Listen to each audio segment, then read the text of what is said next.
I could easily urinate on myself, sometimes even poo-poo on myself. Of course, there is a stigma because now there is incontinence. Everything passes out at its own time. It caused me a lot of problems, and I felt I could stay at home for some time.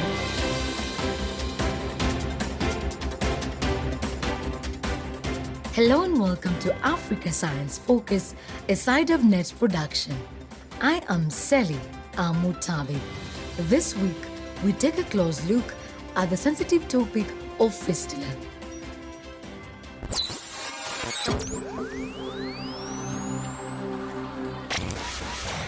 My name is Joyce Nachiganda, and I am 35 years old. I had a problem which I could not understand or I could not figure out after giving birth to my fourth child, because I had disabilities in pushing during my delivery.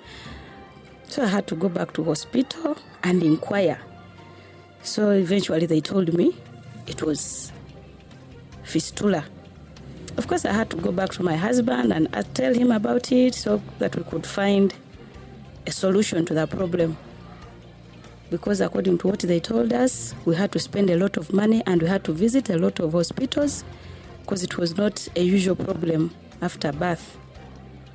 I had no option, so I had to deal with my situation. I couldn't control according to what I experienced during the problem, because the nurse asked me how I felt or how I experienced that. Then I couldn't control my urine. Sometimes my feces I couldn't control. Joyce Nakiganda bravely speaking about her experience living with obstetric fistula. But she is not alone. Thousands of women in sub-Saharan Africa suffer in silence, in most cases go untreated. An obstetric fistula is a medical condition that is usually caused by prolonged obstructed labor. It results in a hole developing in the birth canal that can only be corrected through surgery. Africa Science Focus reporter Joseph Elunya, on the ground in Uganda, investigates why so many women live for years with untreated obstetric fistula. Obstetric fistula is a public health challenge that is among the previously neglected components of maternal health in the developing world, including Uganda. The condition has a devastating impact on the health and well-being of both women and girls worldwide. In Uganda, the Ministry of Health estimates that between 140,000 to 200,000 women are living with fistula, and every year an estimated 1,900 get infected. In this program, we'll get to understand what fistula is, its impact on women, and how they can get help.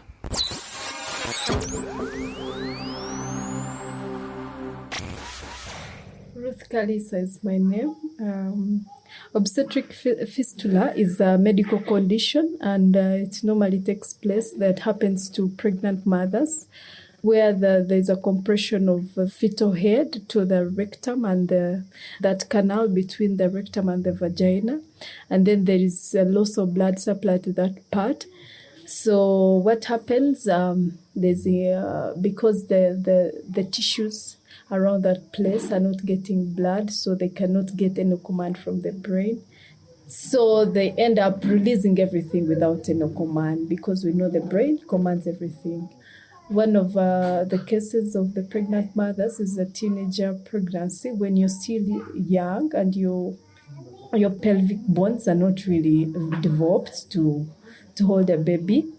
They cannot enlarge, and so when the fetus is getting through the birth canal, it compresses on that. And also in rural places, because those people, their nutrition really lacks, so there is malnutrition. There are specific foods which you have to eat for the health of your body and you as a mother. So when you don't access them, sometimes the development of everything, the hormonal, the development of those parts that are involved in the birth canal don't really happen as expected. That was Ruth Kalisa, medical officer at Life Link Hospital in Tinda in Kampala. Uganda has had the third highest rate of fistula across the globe. Many hospitals in the country are unable to repair fistulas because of a lack of surgeons with adequate training and the additional cost of sutures, antibiotics, and anesthetics. As a result, many women with fistula are forced to travel from one hospital to the next in search of care. They often resort to the use of traditional medicines, or they lose hope entirely, as was the case for Joyce. Of course, I felt shy among my friends because I couldn't walk any longer. I couldn't go for work because just imagine the urine is just passing through. When you reach your periods, everything is just coming out, So it was hard for me. It was really hard. I couldn't take it. I lost my friends. I lost my job. And because I failed to realize, I almost lost my marriage. I used a lot of money. Wherever I could go, they would ask for money. They could ask for money. And of course, I had lost money. The husband could not support me because he was tired of everything. We had kids to look after, school fees and all that. So it was really bad for me. Even though obstetric fistula is incredibly common in Uganda, women with the condition suffer severe social stigma. These women are hidden away, living alone in remote areas, in huts, or at the rear of a family compound. We hear from Monica Adero, who shares her experience of living with the condition. My name is Monica Adero. I'm a resident of Namugongo here in Kampala. I'm 33 years of age and I have 2 children. This condition was terrible and I saw myself go through a lot of pain and suffering. I remember when I was going through all this, I used to be treated like a burden and I used to be pitied and judged a lot by the community. I also noticed a change in my own husband who had stopped seeing me as a wife and we were no longer intimate. During all this time, I was tortured silently. I could easily urinate on myself, sometimes even poo on myself. I had to control myself from doing things that cause force on my lower abdomen. And when you say that you're judged by community, what exactly do you mean? I was being judged. I was uncomfortable, especially when I go to public places and people look at me like maybe I'm smelly. Although me, myself, I try to keep my personal hygiene, my body clean, but because of what I was going through, I just find myself smelling and I could cause that discomfort even to people, maybe when I'm seated in a public place. So people started avoiding me. People started judging me. I started isolating myself. And it was a difficult experience for me. Then how long did this go? For about 3 years, I think. 3 to 4 years. Not until 2016, when a friend of mine connected me to Bombo Barracks Army Hospital, where I underwent a surgery. Today, as we just heard from Monica, there are services available to help women with fistula. Last year, Uganda's first specialized fistula hospital was opened in Awasi village, and outreach programs are being funded by the Fistula Foundation even during the pandemic. Just like Monica, Joyce was able to receive the simple but life-altering surgery. And what I've forgotten to tell you is they directed me to Chitovu Hospital. That is where I got my treatment. So fellow ladies, don't forget, don't feel shy, don't sit there. It is serious, but where there is a lot of help and these people are caring. So make sure you look for them. And when they come to you, please don't feel shy. Tell them what exactly you experience. They are there for you. Joyce says the surgery changed her life. But Monica tells us that cultural beliefs and habits are slow to change. Immediately after operation, I came back. Though I healed, I think it affected my reproductive system. But then also outside, though I had accepted myself and my husband also. With him, things had normalized, but still my neighbors and other people continued looking at me that way. So I had to shift from where I was living to another place, and there my life changed. Although stigma is still rife in Uganda, the younger generation is eager to promote gender equality and encourage body positivity. 20-year-old Katimbo Juliet in Kampala says that society needs to embrace changing attitudes like those expressed by music star Juliana Kanyomozi. I've ever heard of a campaign. It wasn't so much heard, but a musician called Juliana, she sang about fistula. She was sensitizing, helping people, telling them why they're supposed to go to be helped, telling them how they can avoid that early pregnancy, telling them how they can overcome that. Because some people they suffer and they suffer alone. They don't come out to express what they're going through. They just hide.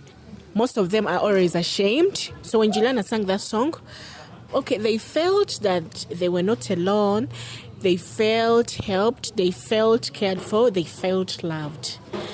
So I'm advising anyone, if you're there and you're going through this process, please, you're not alone. You don't have to suffer in silence. You don't have to be there and feel so little about yourself, feel like you're small, feel like you don't fit in the society.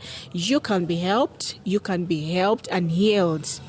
Katimbo Juliet in Kampala, ending our story on obstetric fistula. Now it's time to hear from you. Our listener question this week comes from Kirungi Diana in Kampala. Hi Africa, Science Focus. My question is, why do pregnant women always face the issues of having infections all the time? The proneness to STIs in pregnancies, because the immunity which would defend the mother herself when she's alone from the infections is being shared with the baby. So the mother is very, very prone because the immunity is not sufficient as it has been in the past. And then secondly, women, naturally, the canal is shorter than that of men. So it makes also you susceptible to the infection. And then the other thing which happens, when the baby is growing in the uterus, there's a compression on the bladder, there's a compression on the ureters. All these are organs, are reproductive organs. So when there's a compression, the urine is being compressed. So sometimes the urine might keep inside, or you might frequently go to the toilet, and as you go to the toilets are not clean 24/7. Someone might come out of the toilet when he's infected, and you go there because it is frequent, you pick up that infection. So that is what happens. Basically, it's the immunity and then the displacement of the reproductive organs. Thank you to Ruth Kalisa, Medical Officer at Lifelink Hospital in Tinda in Kampala, for answering Diana's question on sexual and reproductive health. If Diana's question has got you thinking, send us a text with your own question about science and development in sub-Saharan Africa, and we'll find an expert to answer it. Contact us via WhatsApp on +254 799 042 513. You can subscribe to our program, download episodes, and leave a review at www.scidev.net. Today's program was produced by Harrison Lewis. The editor was Jackie Opara Fatoye, and the reporter was Joseph Elunya. I'm Selly Amutabi. See you next Wednesday.